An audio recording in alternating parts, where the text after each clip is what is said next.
This is Providence Television International, the game changer. Stand by for the next program.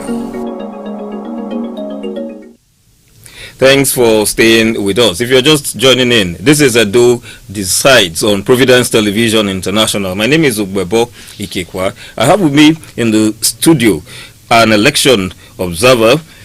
He's also a civil rights activist. I have with me the person of Comrade Solomon Idiogba. You're welcome to the program. Thank you very much. Thank you so much. You look quite busy, as in you'll be so busy all day, and you are really looking at it. From your observation today, what has the scene been as regards the elections with all the places that you've been able to cover? It's, like I had said earlier, it's been very peaceful. The Englishman would say relatively peaceful, because there are pockets of skirmishes in some area where, for instance, where some persons attempting to buy votes were arrested by men of the EFCC.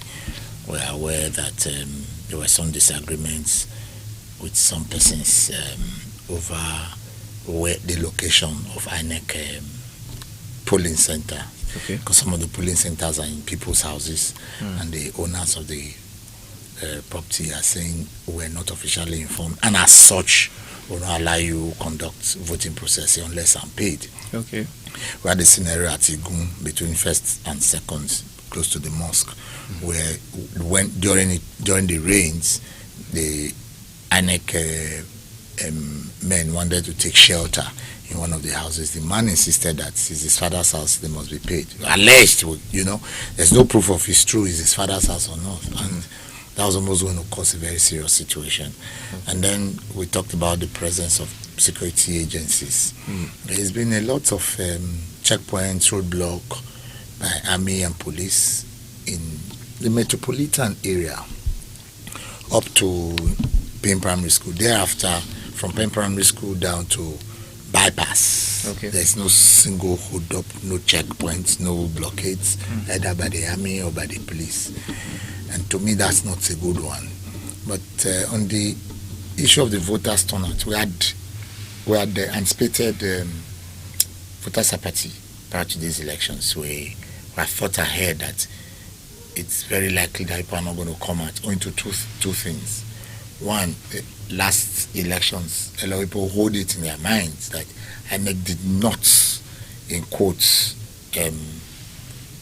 give a true representation of the desire of the people. And then there's this probable fear of harassment, intimidation by politicians, prior to the election day. You could hear some hate speech being made, some violent comment being made, how it's a do or die, how they must win, how they must not win. And it's been cross-counter accusations. And so that had created some level of tension. I'm sure that's part of the reasons why the police deployed 35,000 policemen. I hear the NSCDC deployed about half of that number, and so on. So for me, about the conduct, but there are some areas. There's an area in Ward 2, in Uredo, Ward 2. If I check my records, I'll be able to be specific about the area. The particular area. Yeah, well, what exactly played out in that area? There's no ballots. But there was ballot box. There were election materials. All those INEC personnel were there, but they said their beavers weren't working. Okay. We recorded. We did the recording. We had an audio where people were complaining, and as at about 2:25, their beavers still had not worked. So, 2:25. But is this just related to just a singular area? Is this a general complaint around, or just a singular area? We cannot actually go and get that information. It's Ward 2. I'm trying to get the unit because I need to be exact so that it doesn't look like one is calling. I think Unit 25. Okay. It's Eweka Primary School. Okay. Egbire. Okay. and that I think that's that about that. And then everywhere seemed to be peaceful. I think Every there's other a- place you cover. and then some of our observers also complained that around Ogida there seemed to have been a conspiracy Okay. amongst party agents to favor certain political party, and as such, even observers were not given opportunity, including security agencies. That was the complaint you got. You didn't see that. As in, you got that. It From was- our observers from who the- came okay, back, okay, because from the I observers just who came came back back. from our briefing. Okay. Because I haven't gone around. We needed to come back. Okay. You know, evaluate, Evaluate, yes. and all that. So people complained what they saw. Okay. And I'm just giving that As an instance. As an instance that Okay. there seem to be also conspiracy. And you know, it's possible because people. It's a local election. People know themselves. Those agents know themselves within a catchment area. So it's very possible for them to agree to give it to certain political party. It's a very possible thing. Okay. So these are some of the. Otherwise, then the downpour, Yes. the rain disturbed a lot. Okay. Owing to the fact too that the both security agencies and INEC had said nobody's allowed to go to the polling unit with an umbrella and all that. So that also made it almost impossible for elections to go on smoothly in some areas. Okay. Then I just got a notice now that INEC had extended Okay. in quote areas where it was not possible for them to start On time. Okay. So they've Okay. extended. So Okay. these are some of the things that we observed, and moving forward, we expect that INEC should up their games in the area of like the ones we just explained to you from Egbere Weka Primary School. Okay. And then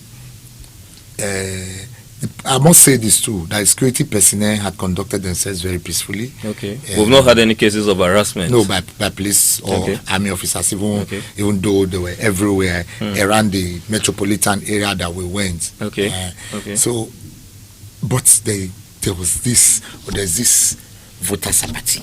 Yeah. The turnout was so low. Okay. You go to areas where you used to have crowds of about 500, 300, 600. You don't see more than 10, 15 persons. Okay. You know, and even when you say they're trickling in, they won't trickle in their numbers. They just come in one or two.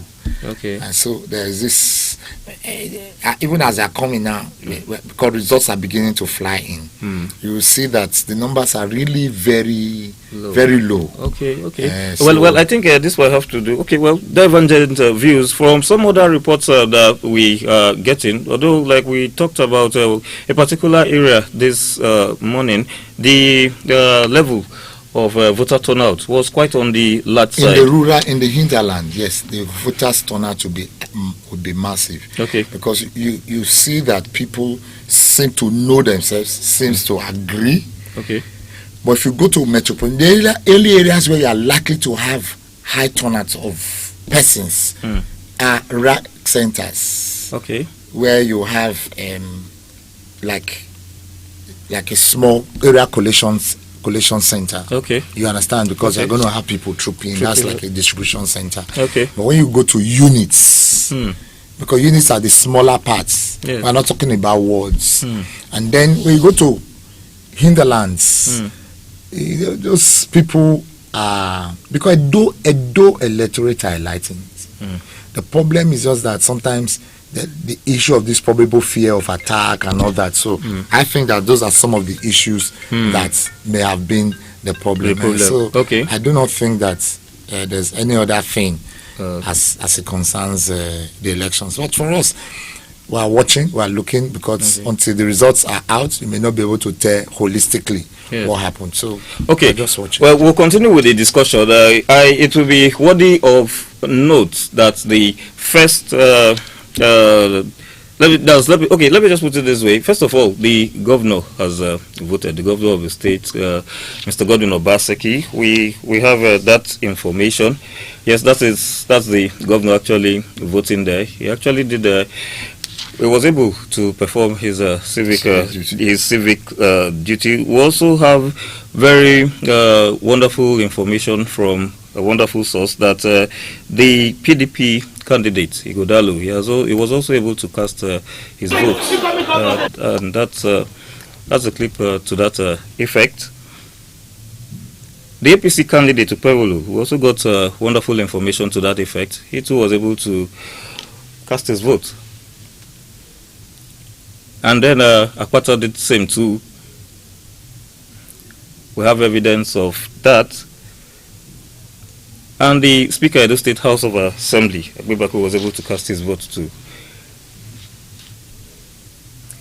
And so this goes a long way to show that there is serious interest as regards this. There's been this discussion that this election is a turning point as regards elections in Nigeria. What is your take on this? Supposedly, yes, it's supposed to be, but it's just like, because we went around and looking at the turnouts, if you ask me, some few months ago, Kimpak Development Initiative, for instance, and other civil society groups made a focus that there's likely to be a low voter turnout in Edo. Okay. I think that's going to be the major issue. Okay. But otherwise, yes, because if you look at the Edo elections coming up, when it was, the operation was on, you will notice that there's this tension, there was this awareness, whether you like it or not. Some of the political parties did massive campaign and mobilizations. If you like, they went around the nooks and crannies of the states. So there was this awareness, as it were. But when you say it's a turning point, it's a turning point because Edo usually is a center where most things starts. Edo was the first to use the electronic voting system in 2020, and now it's another major elections in the up circle. And so I think so, but the only problem now is we do not know. But thank God too, very, very thankful to God that we have no recorded incidents of gunshots, people cutting away with the ballot boxes and all that. So at least that's enough to celebrate. But I must say that we are not satisfied with the turnout of voters. Well, that has to do with voter turnout. We'll be going that out to violence and disruption. I think we have some materials showing there was a kind of an incident that came in from one of reporters. That's it. There was a kind of quarrel in one of the centers. Well, I think the security forces actually have to up their game around such areas. But generally, talking about security, just before we round up this little session, your own point of view that security within Benin City has been was peaceful, was cordial, was professional. Okay. For instance, everywhere you get to, where you had security checks points, they stop you, they identify you, they open the roadblock for you to pass. And you walking as a pedestrian, workers, they'll stop you. Where are you going? You have your PVC. Is your polling unit closed? They just, because we took time to also want to look at the civility. Okay. Because that's another thing that's like an indicator to that'll create fears in the mind of voters, and then because knowing that army came in their numbers, police came in their numbers, NSCDC came in their numbers, so there's this room for fears that something might happen. But as far as we're concerned, from all rounds, we've tried to also ask some of our colleagues who went to different areas. There's been this report of there's this civility in the approach by security agencies. All right. Then I noticed another thing. There was this patrol. Okay. By security agencies across. Okay. Even though there was no checkpoints, but taking the length, you are likely to pass by either a police van or one of the security agencies, just driving at their slow pace. Okay. But like I had mentioned, would have expected some areas to have some level of blockade so as to allow people stop, and you take a very good look. But thank God too, there was no that regular or usual. Yes. Okay. On that note, viewers out there, you've heard it all from an observer. We also have some other observers. Yes, they'll be coming in with their views on the program. I will be bold to say that, yes, based on this, we are quite happy from that report that, yes, Edo has been peaceful, unlike what so many people in some quarters thought that it was going to be a bloody do or die affair, as the case may be. We've not recorded any bloody incidents yet, and by God's grace I hope that we wouldn't. We'll take this break, but I want to remind you that we actually did promise you that there will be a calling program, and so by the next segment the lines will be opened. You can see the lines displayed just out there on the screen. The lines will be displayed definitely just out there on the screen in a moment. The next segment will be having our calling program, and so feel very, very free to give your opinion, give your reports, and then ask your questions. Once again, Mr. Solomon Idioba, thanks for coming. My pleasure. Thank you very much. Thank you so much. Please stay tuned. At last, the glorious days of television are back. Welcome to Providence Television International, founded and powered by the one and only Emmanuel Igariwa, the multiple award-winning producer. Providence Television International, reaching out to the world with very attractive and irresistible programs. With Providence Television International, it will be pleasure unlimited. We are also at your service for social event coverages and live streaming on our channel. You can reach us at our corporate headquarters, 42 Igbesaman Street, Benin City, or telephone 08033-511-599. And to connect with us on live transmission, simply log on to YouTube and then type Providence Television International, and you're good to go. Subscribe and let us give you the utmost satisfaction on television. It's a promise. Providence Television International, the game changer.